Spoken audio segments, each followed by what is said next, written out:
right, white women, now it's time for you to do some accounting for your crimes. Now, let's be clear. I'm very open about our racial and cultural differences on this show. I think these are things that we all know. You know, when we talk about stereotypes, they don't come from nowhere. And I remember a very long time ago, I watched a stand-up. It was really hilarious. It might have been Chris Rock. It might have been Chris Tucker. I don't remember exactly who it was, but they were talking about the differences between white and black crimes. And they're basically saying, like, you can always tell the race of the person before the race is even announced. You know the race of the person based on the crime. And the stand-up was talking about, you know, you read a story and you hear, this is back when we used to be able to make fun of each other for our racial differences. And he said, you hear a story and it's like, this man, he got high on PCP and he robbed a gas station and shot someone. You're like, black guy.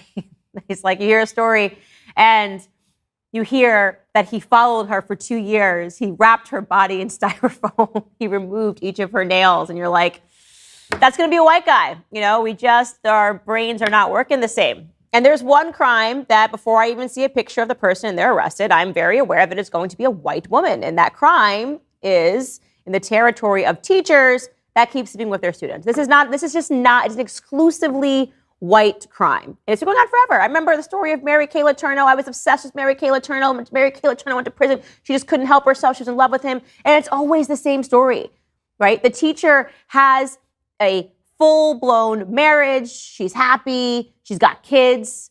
And she's willing to defy all of that because she can't resist a 12-year-old or an 11-year-old or a 10-year-old or a 14-year-old at school. It's very weird. I need to understand this. I need to understand this mindset. In fact, I know of a teacher from my own hometown that the rumors were that she was sleeping with somebody.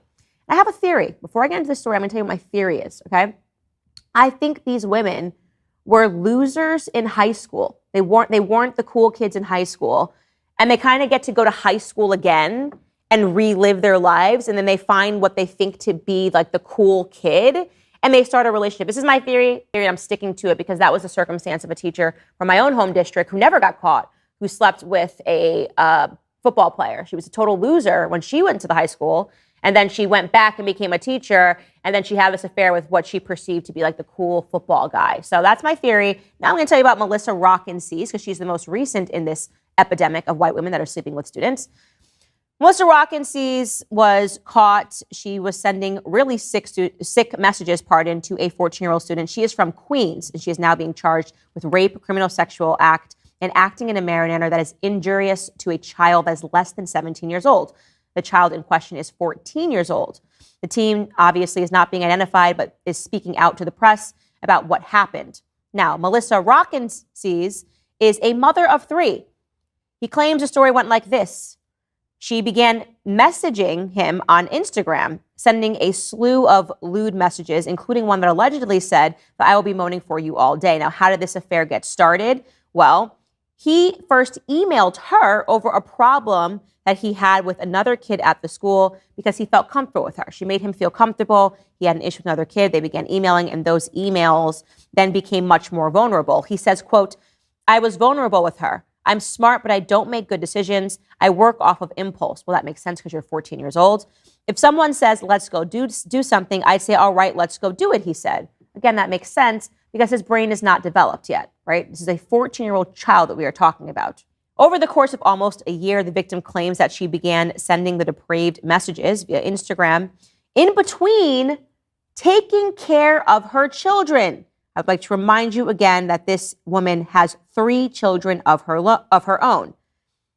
In one text exchange, which was obtained by the New York Post, the teacher, Melissa Rockensees, allegedly wrote, you're going to be lucky once I put this kid to sleep. Okay?